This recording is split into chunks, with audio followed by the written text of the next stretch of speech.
আসসালামু আলাইকুম। অনেক দিন যাবৎ ইসলামিক ভিডিও বানাই, আলহামদুলিল্লাহ অনেক মানুষ মুসলমানও হয়েছে ভিডিও দেখে। সব কিছুই আল্লাহর রহমত, আল্লাহর দয়া, আল্লাহর করুণায় হয়েছে।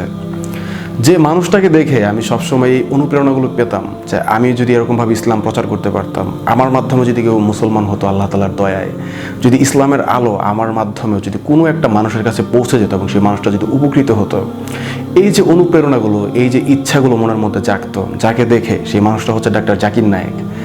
এই মানুষটা সম্বন্ধে যখনই আমি কথা বলি, আমি সত্যি বলতে আমি অনেক ইমোশনাল হয়ে যাই এবং আমার এই মানুষটার প্রতি এত বেশি রেসপেক্ট, এত বেশি শ্রদ্ধা, এত বেশি ভালোবাসা, আমি জানি না বর্তমানে জীবিত পৃথিবীতে কোনো মানুষের প্রতি আমার ওনার চাইতে বেশি শ্রদ্ধাবোধ বা ভালোবাসা আছে কি না। অ্যান্ড এই মানুষটাকে আমি এই জন্যই ভালোবাসি যে আমি একসময় জানতাম না যে হিন্দু ধর্মগ্রন্থে সৃষ্টিকর্তা এক, আল্লাহ সুবহানাহু ওয়া তাআলা এক, এই সম্বন্ধে বলা আছে। আমি ভাবতাম হিন্দু ধর্মগ্রন্থে হয়তো শুধুমাত্র মূর্তি পূজার কথা বলা আছে।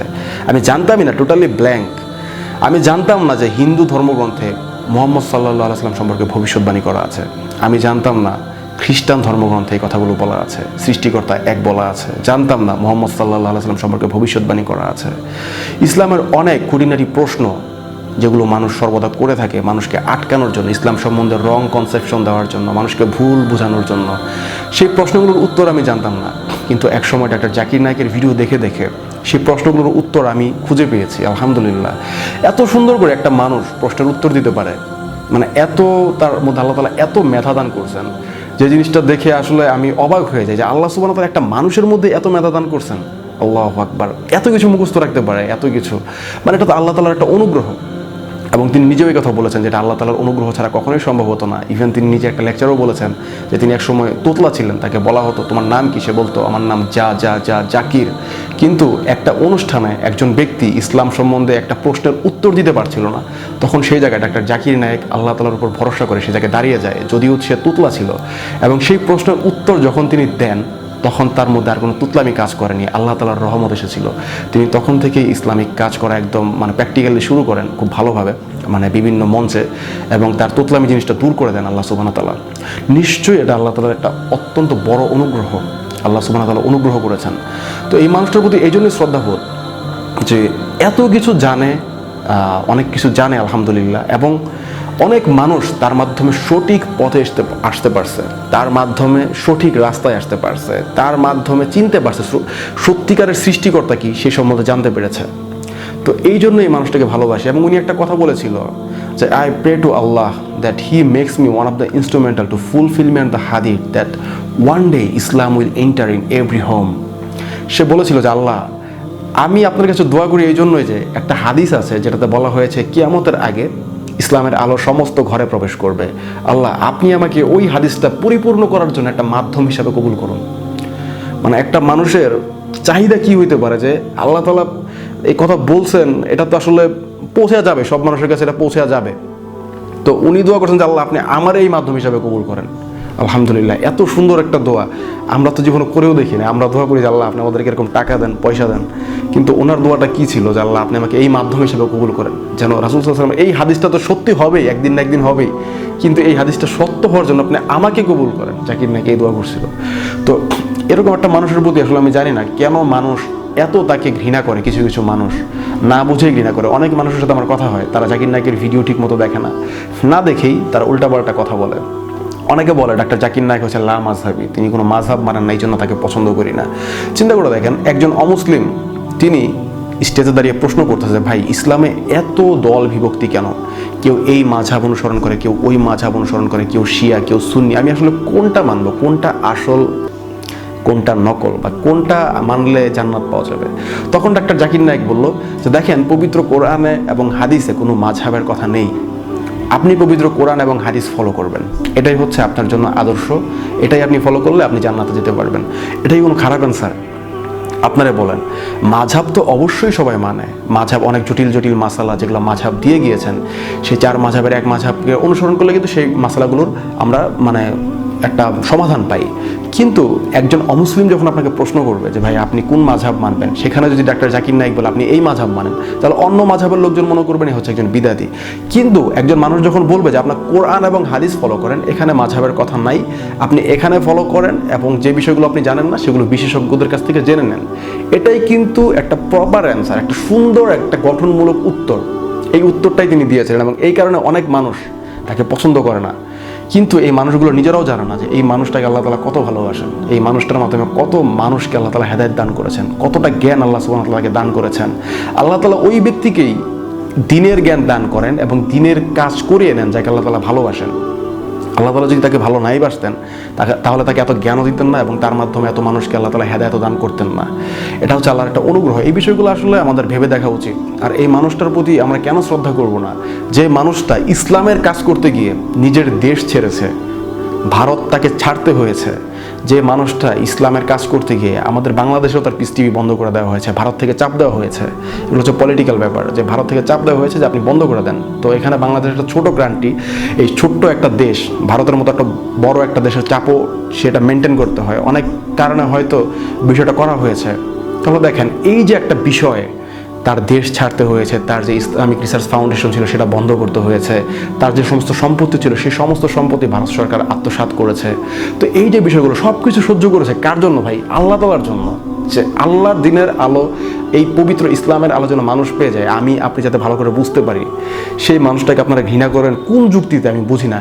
তার কিছু মাসালা আপনাদের কাছে খারাপ লাগতেই পারে, তার কোনো মাসালা আপনি একমত নাও হতে পারেন, এটা আপনার নিজের ব্যাপার। যেমন ওনার একটা মাসালার সাথে আমি নিজেও একমত না, সেটা হচ্ছে হুরের ব্যাপারে।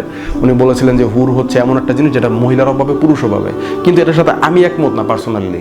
আমি বিশ্বাস করি যে হুর হচ্ছে এমন একটা বিষয় যেটা হচ্ছে একটা নারী ঘটিত জিনিস, যেটা হচ্ছে নারীর একটি সৌন্দর্য, যেটা কোরআনে একটা নারী ঘটিত ব্যাপার বলা হয়েছে, এটা পুরুষকে কখনো ইন্ডিকেট করে না, এবং পুরুষরাই হুরটা পাবে এবং জান্নাতি রমণী যারা আছে তারা এক পুরুষে সন্তুষ্ট থাকবে এবং ওই পুরুষটা ওই রকমই থাকবে তাকে সন্তুষ্ট করার মতো। তো তার এই মাসালার সাথে আমিও একমত না এই জিনিসটার সাথে, তাই বলে কি আমি তাকে প্রত্যাখ্যান করব? হতেই পারে কোনো মাসালার সাথে তার সাথে আমি একমত না, আমি ভুল হতে পারি, সে ভুল হতে পারে, মানুষ মাত্রই ভুল। এটা প্রফেট মুহাম্মদ সাল্লাল্লাহু আলাইহি সাল্লাম না, একমাত্র মুহাম্মদ সাল্লাল্লাহু আলাইহি সাল্লাম আল্লাহ তাআলা দ্বারা নিয়ন্ত্রিত ছিল, এবং তিনি যেহেতু নিয়ন্ত্রিত ছিল তাই তার কোনো ভুল হওয়ার সম্ভাবনা নেই। কিন্তু অন্য সমস্ত মানুষের ভুল হওয়ার সম্ভাবনা রয়েছে। তাই জাকির নায়েকের কোনো একটা বিষয় আমার ভালো লাগতেছে না, নাই লাগতে পারে। যেমন বললাম, আমি নিজেই বললাম যে আমার এই জিনিসটা আমার পছন্দ হয়নি, এই মাসালাটা আমার পছন্দ হয়নি। তো এটা অনেকের নাই লাগতে পারে, কিন্তু তাই বলে কি আমি তাকে বলবো সে কাফের, সে এরকম মুরতাদ, সে ইহুদিদের দালাল? নাউজুবিল্লাহ।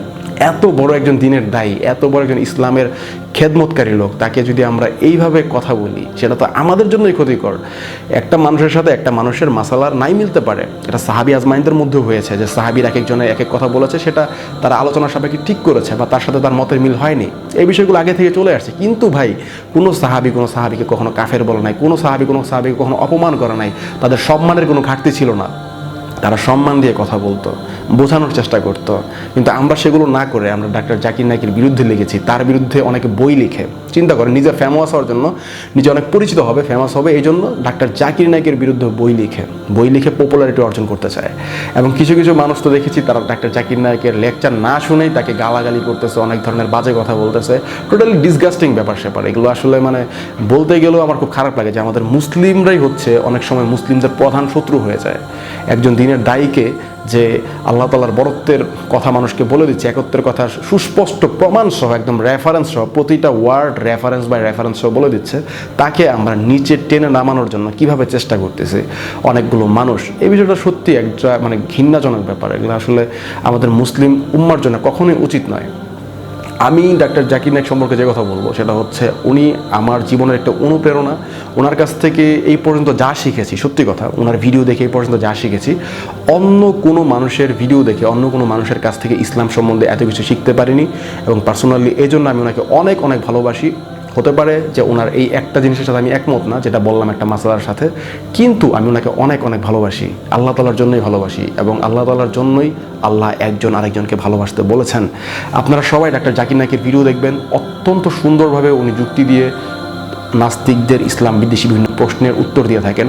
ডাক্তার জাকির নায়েক একজন প্রশ্ন করেছিল যে কোরআনে এরকম অনেকগুলো গ্রামাটিক্যাল ভুল রয়েছে, তখন জাকির নায়েক বলল, আপনি আব্দুল্লাহ ফাদির বই থেকে এই কথাগুলো বলছেন। এই বইটা আমি পড়েছি, অবশ্যই আমি প্রশ্নগুলোর উত্তর দিব।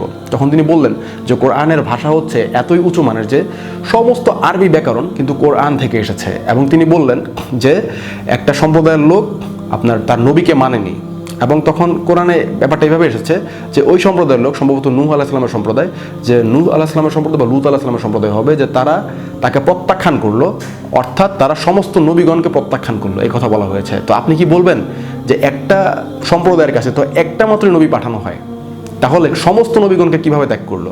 তো তখন ডাক্তার জাকির নায়েক বললেন যে দেখেন, এইখানে যেটা বলা হয়েছে যে সমস্ত নবীগণকে ত্যাগ করলো, এর মানে হচ্ছে তারা তাদের উপর যে নবী এসেছিল তাকে ত্যাগ করে পক্ষান্তরে তারা সমস্ত নবীকেই ত্যাগ করলো। কেননা সমস্ত নবীর দাওয়াত ছিল একটাই, আল্লাহ নাবুদু ইল্লাল্লাহ, আল্লাহ ছাড়া আর কোনো রব নেই, আল্লাহ একমাত্র রব। তাহলে দেখেন কোরআনের অলংকার দেখেন, এত সুন্দর একটা অ্যান্সার, আলহামদুলিল্লাহ, কত সুন্দর করে গুছিয়ে গুছিয়ে কত সুন্দরভাবে অ্যান্সারগুলো দিয়েছে। তো এই ভিডিওগুলো আপনারা দেখবেন, আপনাদের ইসলামিক নলেজ অনেক বাড়বে ইনশাআল্লাহ। এই সমস্ত ভিডিওগুলো দেখলে আপনারা অন্যান্য ধর্ম সম্বন্ধে অনেক কিছু জানতে পারবেন, যে ইসলাম বাদে অন্যান্য যে সমস্ত ধর্ম রয়েছে সেই ধর্মগুলোতে আল্লাহ সুবহানাহু ওয়া তাআলার কথা কি বলা হয়েছে, রাসূল সাল্লাল্লাহু আলাইহি ওয়াসাল্লামের কথা কি বলা হয়েছে, আখিরাতের কথা কি বলা হয়েছে, ভালো কাজ খারাপ কাজের কথা কি বলা হয়েছে, কোনটা হালাল কোনটা হারাম কি বলা হয়েছে। ইভেন কোরআন বাদে অন্যান্য ধর্মগ্রন্থ বিকৃত হওয়ার কারণে তাদের মধ্যে যে অনেক সায়েন্টিফিক ভুল রয়েছে, এই বিষয়গুলো সম্বন্ধে আপনারা জানতে পারবেন। এবং আমি আপনাদেরকে তাই রিকোয়েস্ট করবো, আপনারা সবাই ডাক্তার জাকির নায়েকের ভিডিও প্রতিদিন দেখবেন, অনেক কিছু ইনশাআল্লাহ জানতে পারবেন। এবং আমার জন্য অনেক অনেক দোয়া করবেন। আজকের ভিডিও এ পর্যন্তই বন্ধুরা, বিদায় নিচ্ছি। আসসালামু আলাইকুম ওয়া রাহমাতুল্লাহি ওয়া বারাকাতুহু।